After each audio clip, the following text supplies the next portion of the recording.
Assalamualaikum warahmatullahi wabarakatuh.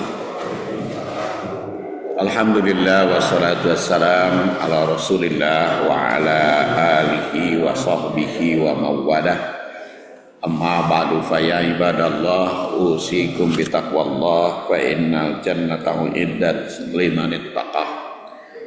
Jamaah rahimakumullah, kajian hadis pagi ini melanjutkan tema ibadah bernilai haji dan umroh tanpa mendekati Ka'bah bagian keempat, lanjutan pada tahun yang lalu ya.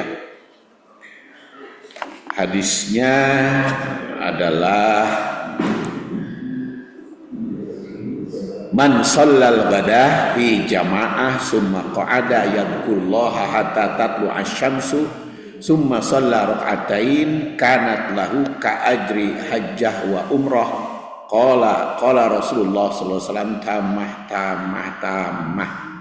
Dan posisi kajian kita sambungan makalah ketiga adalah mengkodok salat fajar. Istilahnya mengkodok salat sunat fajar. Karena pertanyaan pada bulan atau tahun yang lalu tentang hal itu. Di kalangan ulama terwujud perbedaan paham tentang umat yang tidak sempat melaksanakan sholat sunat fajar karena datang ke masjid telat atau terlambat. Jadi sebelum sholat subuh tak sempat untuk melaksanakan sholat sunat fajarnya. Maka ada yang mengkodo setelah sholat subuh. Disitulah yang timbul perbedaan paham di kalangan mereka karena ada hadis yang umum. Dan ini diriwayatkan oleh Qais bin Amr.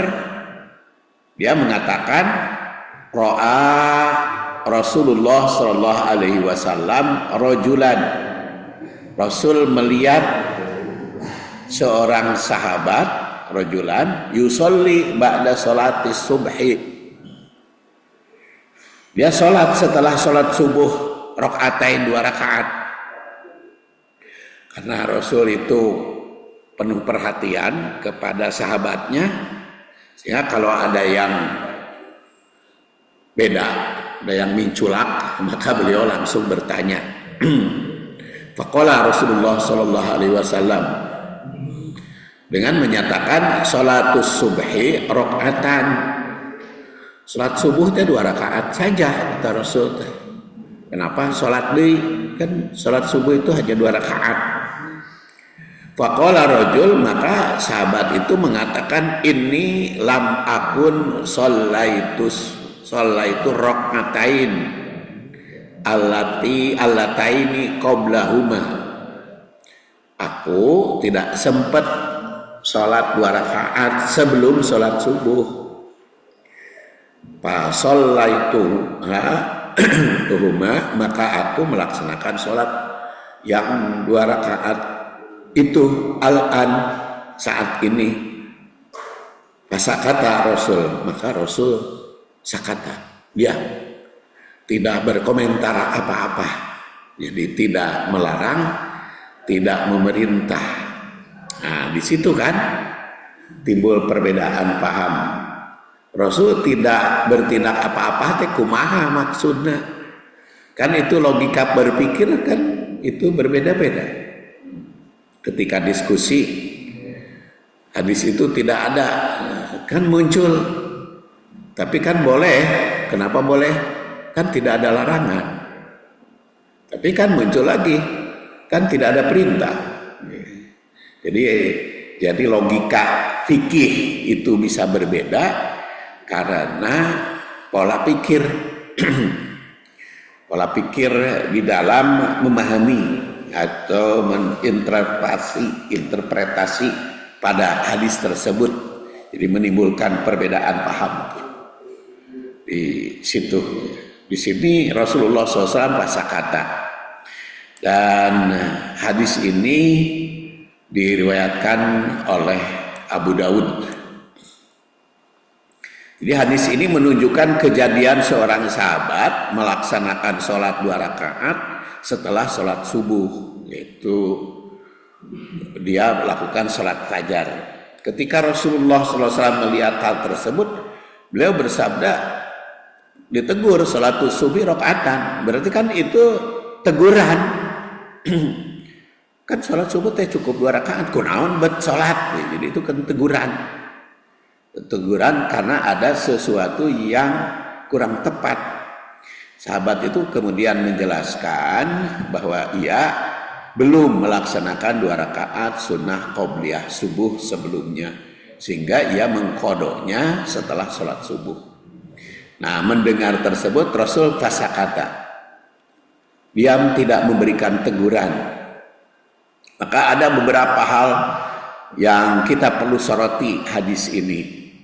Ya, antara lain, pertama, tindakan sahabat tersebut merasa belum menunaikan sunnah qobliyah subuh. Mangkaning sunnah qobliyah subuh teh penting karena lebih berharga daripada dunia dan isinya, ya, lebih berharga. Digambarkan materinya itu lebih bernilai dibanding dengan dunia dan isinya. Jadi kalau lebih tinggi dari dunia dan isinya itu hal yang penting. Jadi keutamaannya sangat besar. Karena itu ia mengkodok sunnah qobliyah subuh setelah melaksanakan sholat subuh. Kemudian B, sikap Rasul Shallallahu Alaihi Wasallam awalnya menegarkan aturan umum bahwa sholat subuh itu terdiri dari 2 rakaat, maka pernyataan ini untuk mengingatkan bahwa waktu setelah sholat subuh itu umumnya tidak ada. Setelah sholat subuh itu umumnya tidak ada sholat lagi. Jadi kalau kan sholat subuh cuma 2 rakaat, berarti kan nggak boleh setelah sholat subuh mah sholat gitu kan. Jadi teguran pertama itu. Jadi setelah melihat sahabat itu memberikan larangan secara tidak langsung, maka sahabat mengatakan ini mah bukan sholat khusus untuk ba'da subuh tapi mengkodok. Oleh karena itu ulama muncul perbedaan paham di dalam hal ini. Jadi bisa disimpulkan hukumnya mengkodok sunnah qobliyah subuh berdasarkan hadis ini. Jika seorang tidak sempat melaksanakan sholat sunnah subuh, maka pada waktunya ia diperbolehkan mengkodok. Kesimpulan pertama, karena diamnya Rasul merupakan sikap menunjukkan fleksibilitas hukum. Jadi kalau dia terdiam itu ada fleksibilitas hukum. Jadi inilah yang menjadi dasar hukum ulama yang mengkodok sholat sunat fajar tertinggal dilaksanakan ba'da subuh. Namun tentu saja tidak cukup hadis ini. Jadi hadis ini tidak cukup dijadikan dalil otomatis, karena harus dikaitkan juga dengan hadis lain. Ya, antara lain hadis riwayat At-Tirmidzi, diriwayatkan oleh Abu Hurairah yang wafat 57 Hijriah. Rasul bersabda, "Man lam yusolli raq'atail fajri fal yusallihima ba'da ma tatlu'us syamsu." Barang siapa yang tidak sempat melaksanakan sholat 2 rakaat sebelum subuh, sholatlah ba'da ma tatlu'us syamsu, sholatlah setelah terbit matahari. Jadi ulah setelah sholat subuh langsung mengkodoknya, tungguan heula terbit matahari. Kunaon atuh nu tadi mah untuk ditegur secara langsung, kan tegurannya ini. Jadi kalau dikaitkan kan seperti itu. Jadi bisa saja Rasul itu pada suatu saat berdiam, tidak langsung menegur, Tapi di kesempatan lain beliau menjelaskan, kan Rasul itu orang yang sangat bijak ya, istilahnya itu terhadap atau sikap beliau kepada sahabat itu. Jadi mungkin kalau langsung ditegur saat itu menang, waduh kaget itu sahabat itu kan, merasa berat, merasa berdosa kalau saat itu disebut oleh Rasul temenang. Tapi diantep, dibiarkan dia tidak diberi sikap, tidak ditindak, tidak dibiarkan. Tapi di kesempatan lain beliau bersabda. Dan kalau kita perhatikan hadis ini ya dua-duanya juga sahih. Hanya kalau tadi Qais bin Amr, kalau hadis ini mah diriwayatkan oleh Abu Hurairah. Dan Abu Hurairah itu termasuk orang yang paling lengkap menerima hadis kan dari Rasul, paling banyak ya, paling banyak mayoritas sahabat yang paling banyak hadisnya menerima dari Rasul. Jadi walaupun Abu Hurairah tahun ke-8 ya, masuk Islamnya, ada juga yang mengatakan tahun ke-7, tapi karena bertemu dengan Rasulnya itu lama sekali, jadi banyak memperhatikan. Jadi kalau ditinjau dari sahabatnya seperti itu.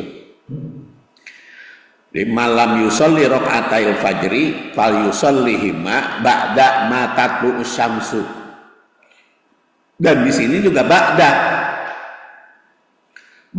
ma tatlu'us syamsu, setelah terbit matahari. Jadi bukan matahari terbit langsung sholat. Makanya kalau kita batas pengajian ini waktu isyraq ya, terbit mataharinya suruh terbit dulu, agak naik ya, bisa beberapa saat untuk memberikan kesempatan matahari naik. Itu hadis riwayat At-Tirmidzi yang lahir 209 wafat 279. Jadi hadis ini menunjukkan bahwa Rasul memberikan arahan bagi orang yang tidak sempat melaksanakan sholat qobliyah subuh 2 rakaat sebelum sholat fajar, agar menggantinya setelah matahari terbit. Dan sudah dijelaskan hadis-hadis yang lalu bahwa Rasul itu memberikan bimbingan. Jadi kalau sudah adzan menunggu qomat, cukup hanya 1 sholat. Jadi sholat apa? Terserah. Mau sholat tahiyatul masjid, mau sholat qobliyah subuh, mau istilahnya sholat sunat fajar, mangga. Yang jelas Rasul itu menjelaskan baina al-adana ini antara 2 adzan sholatun, hanya 1 sholat. Baik subuh, duhur, asar, maghrib, isya, itu hanya 1. Ya, kalau tidak ada qobliyah ya mungkin bisa saja tahiyatul masjid atau syukrul wudu. Karena di situ tidak disebut sholat apa, pokoknya 1 aja. Tapi kan sebelum duhur mah ada yang 4 rakaat, ya 4 rakaatnya juga 1 sholatnya, jadi disatukan. Karena kalau 2 sholat, sholatani, kalau itu kan 1 sholat. Kemudian beberapa penjelasan secara rinci. Jadi sunnah qobliyah subuh adalah sholat sunat yang sangat ditekankan, atau istilah Imam Syafi'i mu'akkad. Sholat sunat rawatib mu'akkad. Kalau madhab Syafi'i kan terbagi ya, rawatib itu ada rawatib mu'akkad, ada ghair mu'akkad. Ya, itu teh istilah fikih ya. Mu'akkad, ghair mu'akkad. Ya, mu'akkad itu yang penekanannya dikuatkan atau diusahakan. Yang mu'akkad itu 5 ya. Itu sebelum subuh, sebelum duhur, sesudah duhur, 3 tah.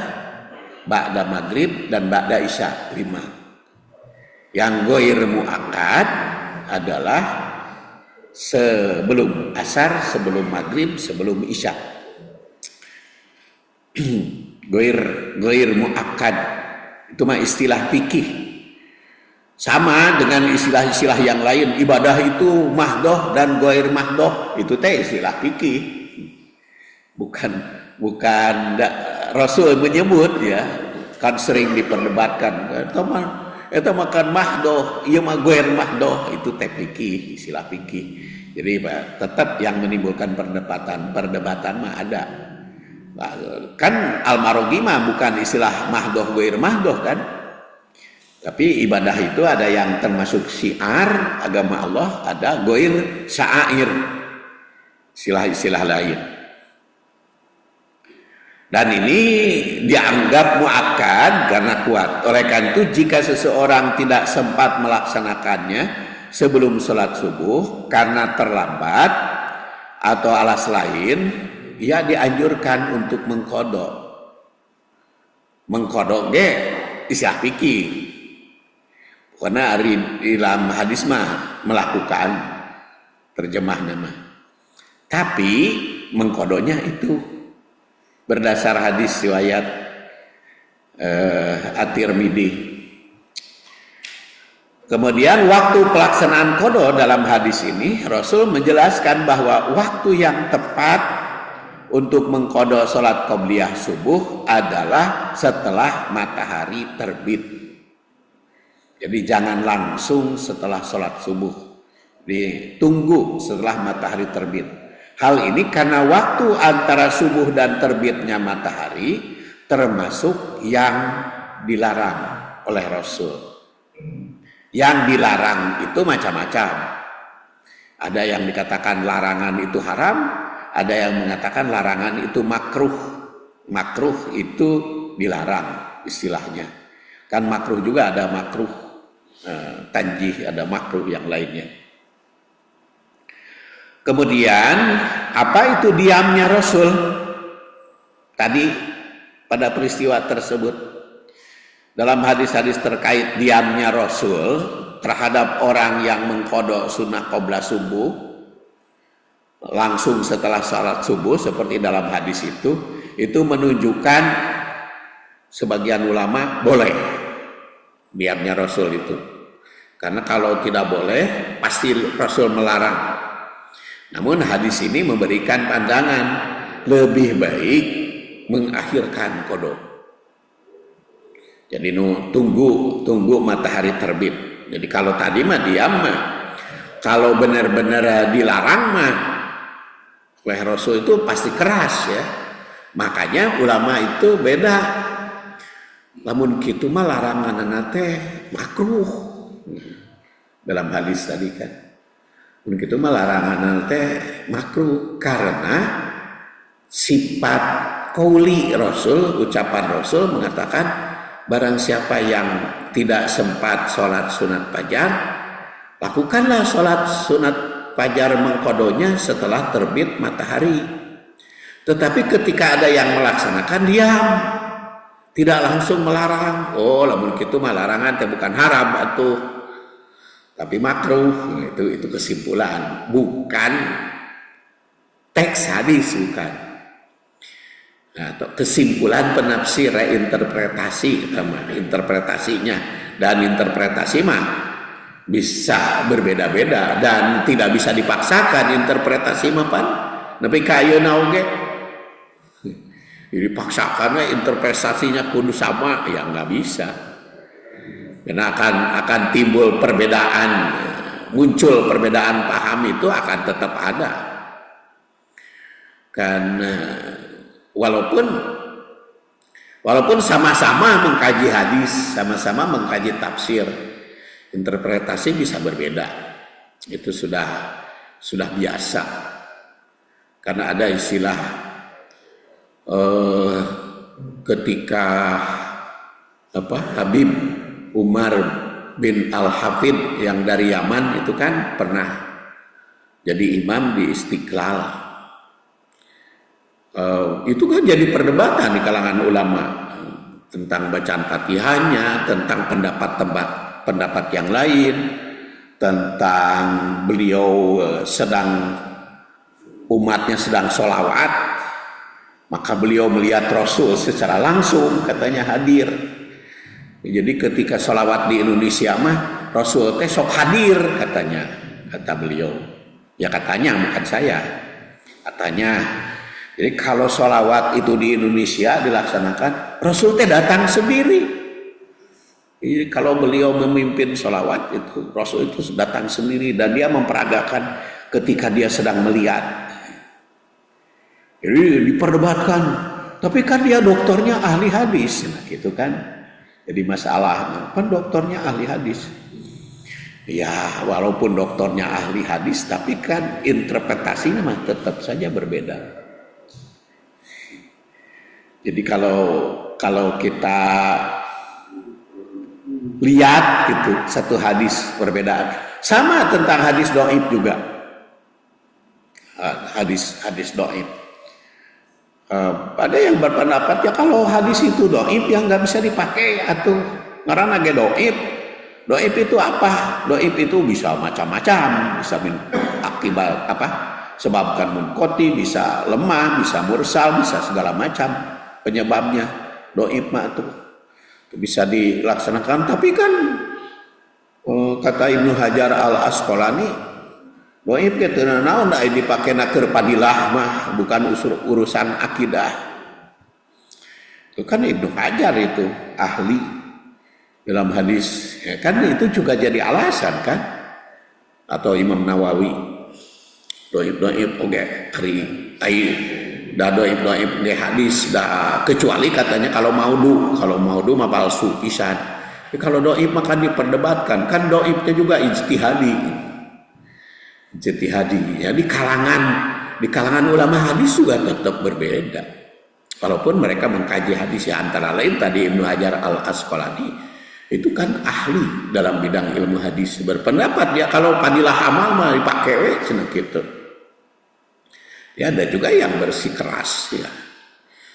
Nah, di kita mah di Indonesia ya antara lain di Muhammadiyah itu kecenderungan pendapat Muhammadiyah itu kalau yang nama lemah rek saabreg oge teu dipake gitu. Jadi Muhammadiyah kan gitu, majelis tarjihnya saabreg hadis teh. Tapi karena lemah, dhaif dipake, dihilangkan sampai apa? Tong dipake karena kaidahnya al-jarhu muqaddamun ala ta'dil.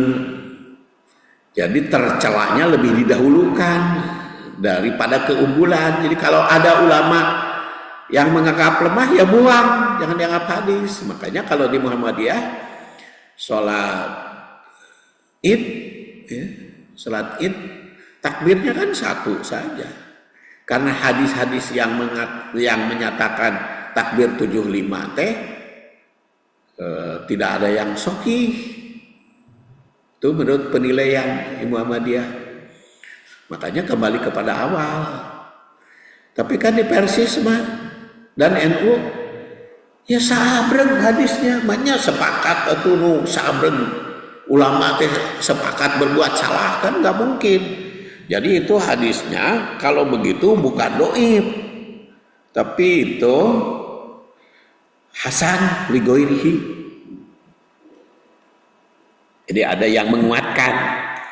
Maka sampai sekarang ya bayahna we lamun ulama Muhammadiyah suruh khotib di Al-Fitrah sakali we. Lamun ulama Persis suruh khotib di Al-Fitrah ya 75. Dipaksakan kudu sarua.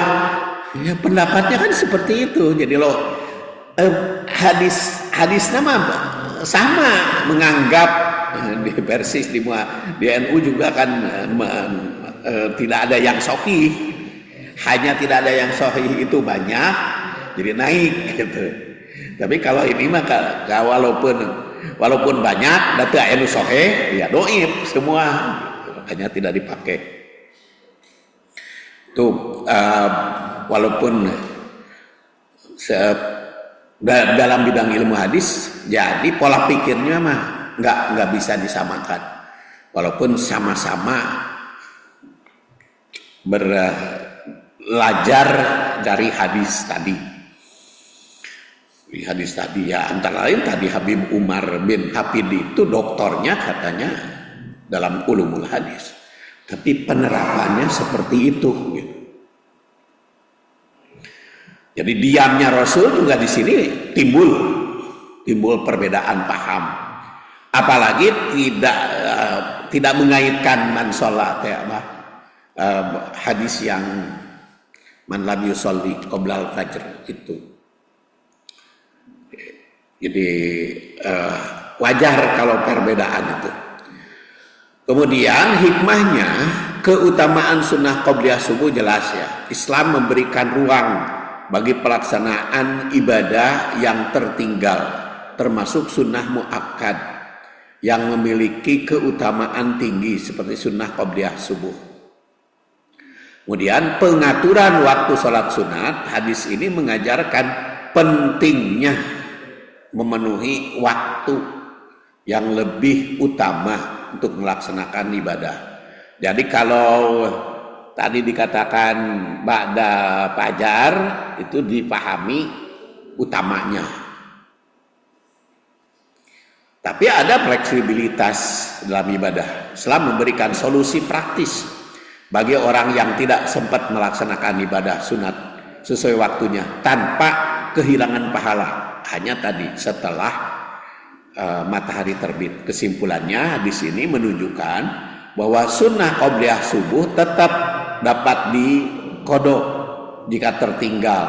Waktu yang dianjurkan untuk melaksanakannya adalah setelah matahari terbit. Jadi kalau diambil kesimpulan begitu. Ya kesimpulan siapa ini? Ya kesimpulan penulis. Kesimpulan penulis ini ya, kesimpulan saya bisa lamun teu sempet mah qobla subuh mengqodho, tapi waktunya tungguan terbit matahari. Apa dalilnya tungguan terbit matahari? Karena hadisnya dua nana dipakai. Jadi diam Rasul itu menunjukkan sikap pertama, sedangkan Rasul mengatakan tunggu setelah setelah matahari terbit. Itu sikap kedua. Maka kalau digandeng, lamun kitu mah supaya tidak jadi persoalan, mending tungguan matahari terbit heula. Baru kita laksanakan. Kan menurut saya mah eta lebih aman. Menurut saya mah itu lebih aman karena tidak ada persoalan. Sebab kalau setelah sholat subuh dilaksanakan mah kan jadi teu aman, keanemannya teh timbul perbedaan memahaminya. Ada yang mengatakan haram, ada yang mengatakan makruh. Ya itulah tentang hadis yang berkaitan dengan hadis yang kita bahas. Jadi tanasub hadis termasuk tarikhnya kita anggap selesai. Sekarang tarjamah mufradat kepada hadisnya. Tapi tarjamah mufradatnya bukan hanya arti kata, tetapi juga tinjauan kebahasaan hadis tersebut. Itu hadisnya adalah man sholal ghada fi jama'atin summa qa'ada yadhkurullaha hatta tatlu asyamsu summa shalla raka'atain kanat lahu ka ajri hajjah wa umrah. Qala Rasulullah sallallahu alaihi wasallam tamah. Ini hadis yang kita kaji. Hadis ini memuat keutamaan ibadah tertentu dengan menggambarkan kondisi dan balasan yang akan diperoleh bagi pelakunya. Untuk memahami hadis ini secara mendalam diperlukan analisis kebahasaan terlebih dahulu sebelum kepada syarah, tinjauan kebahasaan terlebih dahulu. Yaitu terkait dengan kosakata, struktur kalimat dan konteks linguistiknya. Pertama, analisis kata kunci. Kata kuncinya antara lain man sholat. Man, kata ini adalah isim mausul, yaitu kata sambung yang bermakna barang siapa. Man itu fungsinya adalah memperluas cakupan hadis ini kepada siapa saja yang memenuhi syarat ama yang disebutkan. Siapa saja, laki maupun wanita. Man itu. Kemudian sholat tinjau dari sudut kebahasaan itu fi'il madhi, kata kerja lampau yang menunjukkan perbuatan sholat. Meski berbentuk lampau, dalam hadis ini menunjukkan perintah man sholat, barang siapa yang sholat. Kemudian al-godah secara literal berarti waktu pagi godat. Dalam konteks hadis merujuk pada sholat subuh, yaitu yang dilakukan di awal waktu. Nah, sholat subuh di awal waktu. Walaupun kalau kita pergi ke Istanbul di Masjid Biru, itu sholat subuh nate geus deket habis. Sekarang ada sholat berjamaah.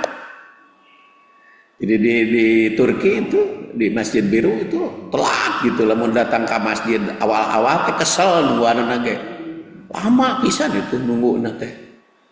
Nggak tahu, mungkin ada 45 menitan.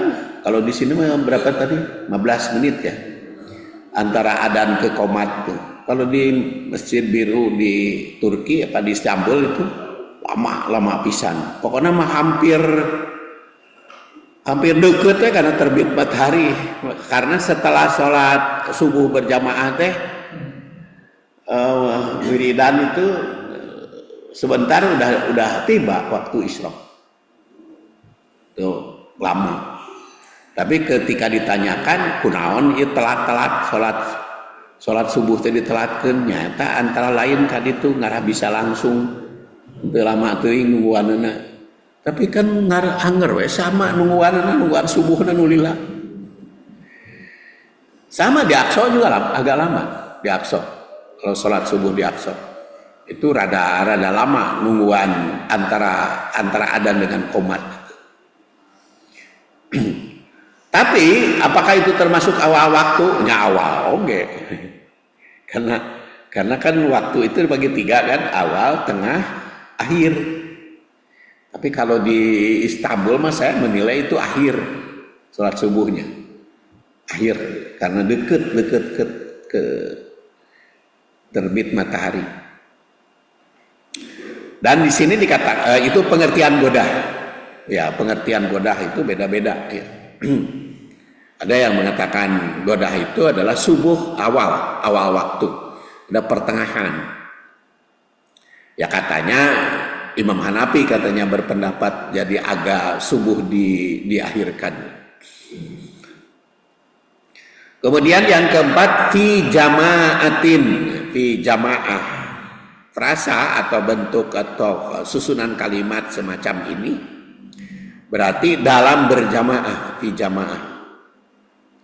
Jadi menekankan pentingnya aspek kolektif dalam ibadah sholat subuh. Jadi bersama di jamaah, karena itu memiliki pahala yang lebih tinggi kalau sholat berjamaah. Kemudian kalimat qa'ada berarti duduk. Kata ini menggambarkan posisi fisik setelah sholat. Jadi duduknya bukan bisa pindah gitu, tapi itu posisi ketika setelah sholat yang apa kegiatannya seperti telah dibahas pada waktu yang lalu. Rasulullah SAW sendiri nunggu sholat fajar itu bebas kok adanya dikirnya itu mencakup berbagai hal, bahkan ada yang ketawa-ketawa karena bercerita tentang jahiliyah. Jadi kalau sekarang mah kan bapak-bapak nungguan terbit mataharinya ku mengkaji hadis. atau mengkaji Quran atau mengkaji topik lain, kaji sejarah kan. Tiap Ahad kita punya jadwal. Tapi kalau sehari-hari kan, kalau bapak-bapak ingin meraih nilai haji dan umroh tanpa mendekati Ka'bah, ya tiap hari saja. Setelah sholat subuhnya duduk-duduk di masjid. Kegiatan naon mah badai ngaji Quran, badai diskusi, badai rapat. Makanya saya lebih menganjurkan kalau rapat DKM subuh aja, jangan pada isya. Subuh aja rapat DKM teh. Kenapa? Karena kalau subuh, setelah sholat subuh ada sunahnya gitu, diskusi teh ada dasarnya. Jadi rapat DKM setelah sholat subuh sambil nunggu waktu isyraq itu lebih bagus tuh, ada dalilnya daripada waktu isya ngantuk. Atau ada lagi kan berkaitan kalau waktu isya mah, kalau sudah sholat isya dilakukan kan Rasul tidak ada kegiatan karena waktu istirahat. Tapi kalau waktu subuh ada, jadi duduk-duduk sampai digambarkan berbincang-bincang masalah jahiliyah oleh para sahabat sehingga Rasul juga tersenyum. Ya, hadisnya sudah kita bahas pada waktu yang lalu. Kemudian di sini yadkurullah, zikir, berarti mengingat Allah. Frasa ini mencakup segala bentuk zikir. Ya, zikir itu kan sangat umum, baik tasbih, tahmid, istighfar, doa. Maupun kata Imam Syafi'i dalam kitab Al-Majmu' Thalabul Ilmi, afdalu min sholatin nawafil. Thalab ilmu itu lebih unggul dibanding dengan sholat nawafil. Makanya dibanding dengan doa. Makanya kalau ahad doa dan dikir Bapak diganggu ku pengajian, ya bagus-bagus saja. Karena menurut Imam Syafi'i kan thalabul ilmi lebih unggul daripada berdoa. Ya masih lehengan lah di Alfitrah mah setelah sholat teh ada waktu ya, zikir dan doanya panjang. Tapi hari ini abdi mah di Muhajirin begitu assalamualaikum subuh langsung ya dibuka gitu. Sok we rek wiridan mah masing-masing sambil beberes kan, sambil beberes laptop dan lain sebagainya. Jadi begitu assalamualaikum langsung zikir masing-masing. Di Alfitrah masih dengan kita ada kesempatan dulu. Nah itu kan di sini juga tidak disebut yadkurullah, zikir kepada Allah. Dan tong telating komodei ayo nama waktu subuhnya agak telat gitu. Itu yadkurullah, jadi mencakup. Kemudian tatlu asyamsu terbit, jadi secara harfiah itu pakai hatta hingga terbit matahari. Dan ini menunjukkan spesifik untuk melaksanakan ibadah berikutnya. Makanya hatta tatlu asyamsu. Tapi kan ketika mau melaksanakan sholatnya ada waktu yang lain. Larangan sampai terbit matahari teh, tapi bukan langsung. Karena ada juga yang memahami hatta tatlu asyamsu jadi sholat suruh teh begitu matahari terbit kudu langsung. Padahal di situ kan dijelaskan qadru ramh. Jadi ada waktu ya, kalau sekarang terbit mataharinya apa namanya 417, terbit mataharinya 5.37 itu baru terbit. Jadi kalau baru terbit mah nggak bisa melaksanakan karena ada hadis lain yang melarang. Jadi harus tunggu dulu matahari naik tatlu asyams. Kemudian rokaatain berarti 2 rakaat. Jadi dalam tradisi Islam ini sering dipahami sebagai sholat duha tadi setelah terbit matahari, atau sholat isyraq, atau sholat awabin. Istilah-istilahnya sholat isyraq karena waktu ke Abu Hurairah, Ummi Hani duha. Jadi istilah-istilahnya itu ada isyraq, duha, ada juga awabin. Tapi kita akan bahas apa dalilnya disebut sholat isyraq, apa dalilnya disebut sholat duha, dan apa dalilnya disebut awabin. Walaupun ini ada ulama yang mengatur kalau awal dilaksanakan disebut sholat isyraq, kalau di tengah-tengah duha. Makanya di sini duha dibedakan enggak ya? Dan isyraq tuh duha dibedakan di sini mah. Ini mah jadwal buatan Departemen Agama. Jadi sholat terbit matahari 5.37, sholat duha 6,2 kan? 6,2 menit kan? Jadi sholat ada terbit, ada duha. Tapi tidak disebut sholat, ini mah terbitnya 5.37 itu baru terbit. Kalau duhanya 6,2, jam 6 lebih 2 menit. Ada itu ulama yang menafsirkan. Jadi kalau sholat waktu terbit matahari langsung bukan sedang terbit, karena dilarang teh sedang terbit mah. Kalau setelah terbit matahari langsung itu disebut isyraq. Tetapi kalau setelah genep 2 menit itu duha. Tapi kalau waktu bekerja sholat heula disebut awabin. Karena sholatul awabin hina tarmidul pisol. Sholat awabin itu ketika unta, anak unta ya, pisol, bertebaran kepanasan kakinya ku matahari. Ini sudah. Tapi dalilnya kita lihat nanti. Ini baru pendekatan kebahasaan heula rokaatain. Kemudian ka'ajri berarti seperti pahala. Jadi kalau seperti mah bukan mengganti ya. Seperti pahala nate seperti haji dan umroh. Artinya bukan mengganti.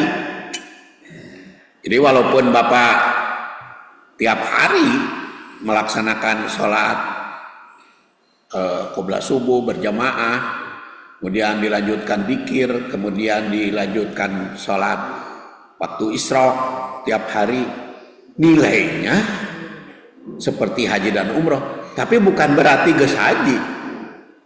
Cuma nilai ta'ajri. Jadi bukan berarti bebas ibadah haji anu boga duit mah anggar we laksanakan. Tapi kan sekarang lumayan lah Departemen Agama mau ngajukeun. Tapi tahun depan aku bukan Menteri Agama lagi ku ganti. Kemudian di sini tamah. Kata ini diulang 3 kali, tamah. Untuk menekankan bahwa kesempurnaan pahala yang akan diterima. Jadi pengulangan itu menunjukkan penguatan atau istilahnya takkid.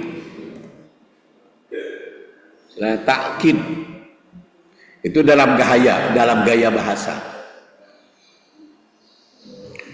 Dan kalau kita itu dari kebahasaan dulu ya, terjemah. Sekarang kita lihat struktur kalimat.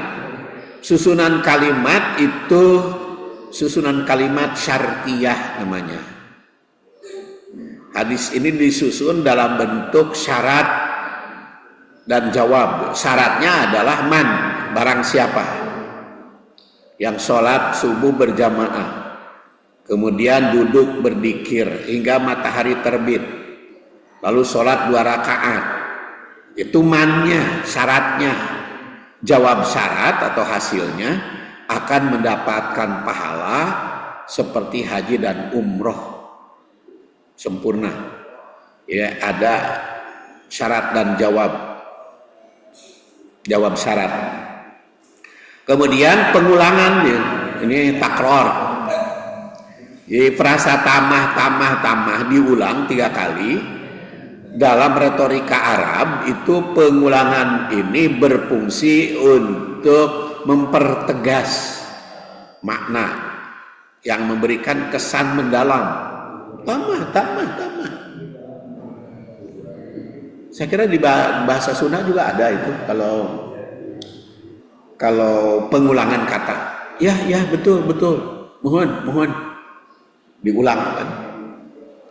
Untuk menekankan petegasan.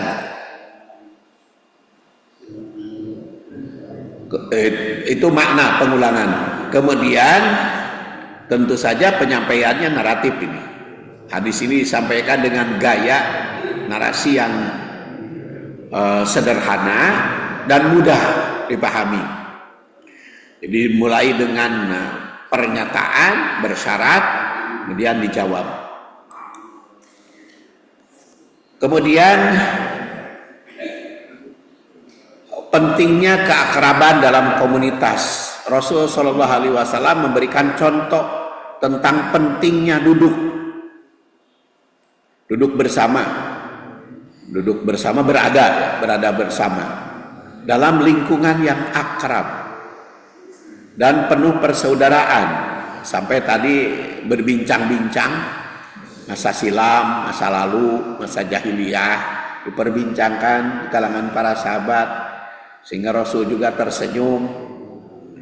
Interaksi yang terbuka dan santai. Ada santai, jadi tidak usah serius pisan, ada santainya.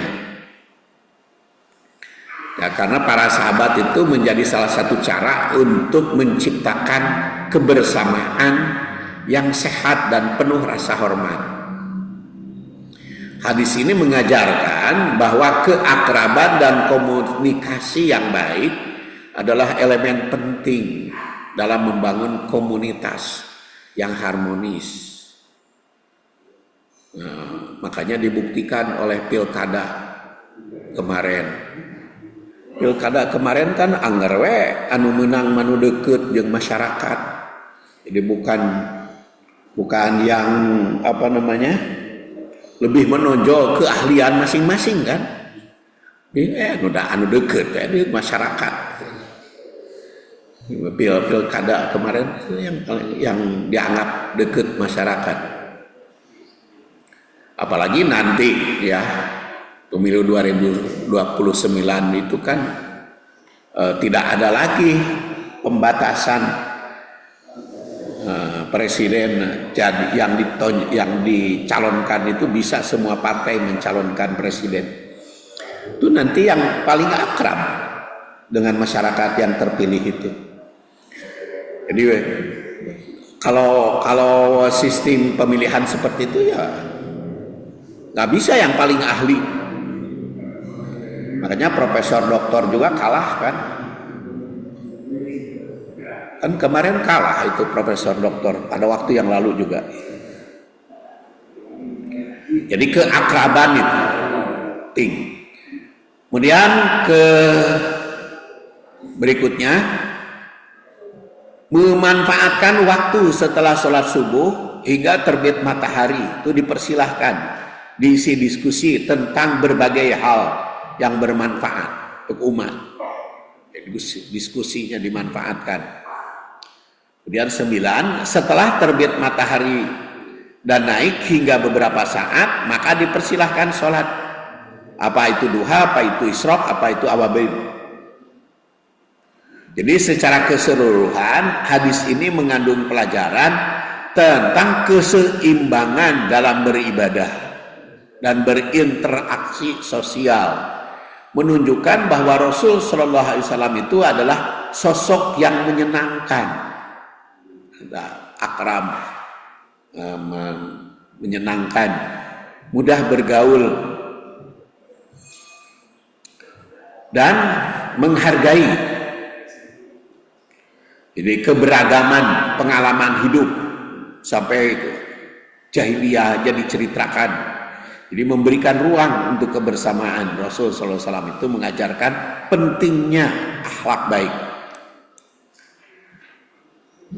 Nah, maka konteks linguistiknya penggunaan majaz dan ibaroh. Prasangka ajri hajjah wa umroh adalah bentuk majaz atau arti kiasan, yaitu ka tadi, yang menunjukkan keutamaan amal.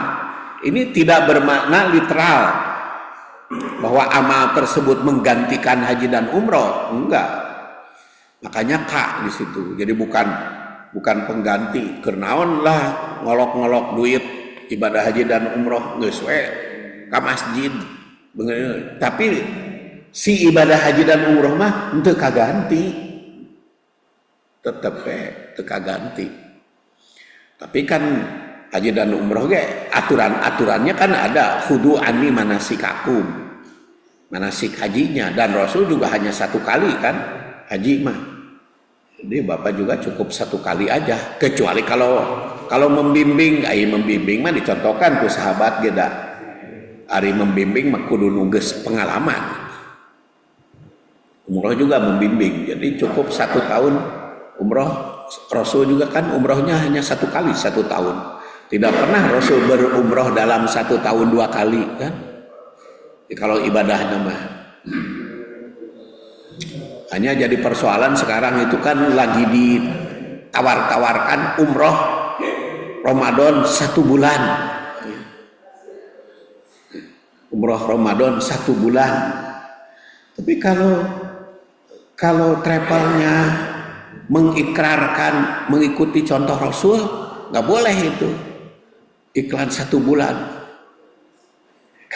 Kalau lihat hadis gitu, kalau lihat hadis, karena ternyata Rasul tidak pernah sahabat umroh sengaja ke Masjidil Haram iktikaf 1 bulan, 1 bulan penuh di Masjidil Haram. Dan ya, sekarang kan iklan banyak di travel. Kalau ingin konsekuen dalam mengikuti sunnah Rasul, jangan diiklankan umroh 1 bulan. Karena apa? Karena ternyata Rasulullah SAW sendiri kepada para sahabat diizinkan setelah umroh, manasik umroh itu kan cuma 3 hari di Mekah itu. Jadi kalau umroh 12 hari, waktunya berangkat dan pulang itu harus diatur. Di Madinah 3 hari, di Mekah 5 hari, 8, 4 harinya di mana? Di mana? Di Jeddah, di Tabuk atau ka Yordan. Dan itu manfaatnya akan besar. Kan gara-gara kenapa Ramadan itu penuh sesak Masjidil Haram itu, ya karena rata-rata jamaah haji, jamaah umroh Indonesia hayang lama-lama di Mekah. Jadi hayang lama-lama, padahal Rasul mengatakan cukup setelah manasik 3 hari, buru-buru balik. Tapi nanti kita lihat ya dalil-dalilnya. Kemudian berikutnya secara linguistik pentingnya penanda waktu. Jadi penanda waktu seperti godat dan tatlam asyams itu menunjukkan urgensi pengaturan waktu dalam melaksanakan ibadah. Jadi ibadah itu ada waktu-waktu tertentu. Jadi disiplin waktu itu harus jelas. Kemudian yang ketiga pengaturan makna. Jadi melalui takkid tadi, pengulangan kata tamah itu menonjolkan kesempurnaan pahala yang diberikan. Dalam retorika Arab ini memberikan penegasan bahwa pahala tersebut betul sempurna, entong ragu-ragu pahala nama, tapi bukan berarti pengganti itu ya. Dan nilai kebahasaan hadis ini menggunakan bahasa yang singkat, padat tetapi penuh makna. penggunaan kosakata, struktur kalimat, dan pengulangan memberikan kesan mendalam bagi pembaca. Hal ini mencerminkan keindahan bahasa hadis Sallallahu Alaihi Wasallam yang tidak hanya menyampaikan informasi, tetapi juga menginspirasi dan memotivasi. Nah, itu tinjauan kebahasaan. Sekarang kita lanjut tahlil atau teks berikutnya, yaitu tahlil atau uraian atau rincian atau syarah hadis. Man shallal ghada fi jamaah. Perkataan man seperti tadi ditunjukkan, siapa yang artinya siapa, ini siapa saja, baik laki-laki mukmin maupun perempuan. Ini mencakup setiap orang mukmin memiliki derajat yang sama dengan kata man. Sedangkan sholal godah, sholat di pagi hari dengan maksud sholat subuh, kadang menyebutnya sholat subuh, disilahkan. Sholat subuh itu disilahkan sholat subuh. Seperti diriwayatkan oleh Utsman bin Affan yang wafat 35 Hijriah, Rasul bersabda, man sholal isya fi jama'atin faka'an nama qoma nisfal lail wa man shollas subha. Nah, kalau di sini shollas subha. Jadi subuh itu kadang-kadang disebut subuh, kadang-kadang disebut fajar, kadang-kadang disebut godah. Itu di dalam hadis. Walaupun pemraktekannya para ulama bisa beda-beda ya, pemraktekannya di dalam keseharian. Ya seperti sholat gerhana kan, ada kusuf, ada khusuf. Itu dalam fikih mah kusuf mah matahari, khusuf mah bulan. Padahal kalau di dalam hadis mah sama aja. Wan kasapa Samsu juga, wan kasapa Omar juga, sama itu tahajud juga kan, ada qiyamul lail, ada tahajud, ada witir, ada apa lagi? Ya tarawih. Tapi kalau kita lihat dalil-dalilnya tata kene. Salat qiyamul lail eta dalilna teh wa minal laili fatahajjad bihi. Tahajud eta jeung hadis lain. Tapi di dalam fikih mah jadi dibeda-beda gitu. Dibeda-beda. Walaupun kadang-kadang perbedaannya di kalangan ulama di Indonesia suka muncul perbedaan pikasirieun. Saya pernah mendengar penceramah manasik umroh karena mau menyambut ustadznya berceramah pembimbing umroh, jamaah duyupur rahman dan duyupur rahmah. Jadi panggilan itu duyupur rahman dan duyupur rahmah. Maksudnya duyupur rahman senajak jamaah umroh laki-laki, duyupur rahmah jamaah umroh perempuan. Jadi, tapi kalau ditinjau dari si bahasa, naon duyupur rahmah? Duyupur rahman itu kan laki-laki maupun perrahman itu kan nama Allah. Nah, jadi diganti ku rahmah. Ya termasuk juga kan BKSWI juga kan, BKSWI. Saya sempat protes itu dulu waktu berdiri yayasannya. Kan Jamaatul Hujajah. Itu Ibu Hadiah Salim dulu kan, waktu saya di Rumah Sakit Islam sebagai pembina rohani, kan lumayan 2 periode itu, saya 10 tahun can aya gajina baheula mah. Rumah Sakit Islam.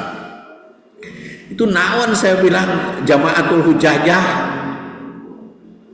Nya pancena ieu mah jamaah awewe, nya hujajah teh awewe gitu. Kan lalaki haji, perempuan hajah. Tapi hari jamak namanya hujaj, laki-laki perempuan mungkin aja jadi hujajah. Tapi masih berlaku dan geus diaktekeun jadi pengajian jamaatul hujajah. Di rumah sakit Islam kan ada pengajian gabungan jamaatul hujajah. Ya itulah istilah-istilah itu kadang-kadang tepas gitu. Ada tepas. Itu juga kan ada salah satu teman saya punya anak. Ya, apa nama anaknya? Arkanatudin. Nah, Arkana. Ya tadi nama cenah lamun lalaki ngaranna Arkanudin. Kusabab ieu perempuan jadi Arkanatudin. Maka Arkanatudinia ai arkana maknya arkan jadi arkana dan ditinjau dari bahasa yang nggak bisa arkan menjamak dari rukun maknya dimuanaskeun tuh.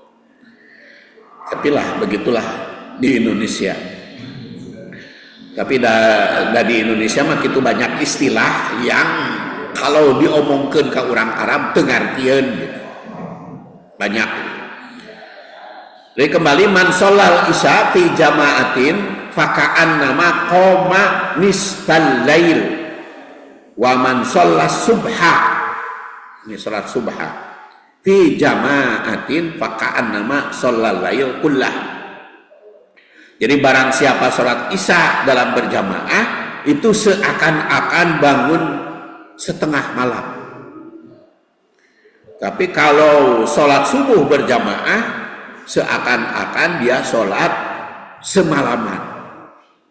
Itu seakan kan, bukan berarti ayah sholat semalaman. Walaupun di pemahaman itu bisa saja menonjol seperti itu. Ini hadis riwayat Muslim.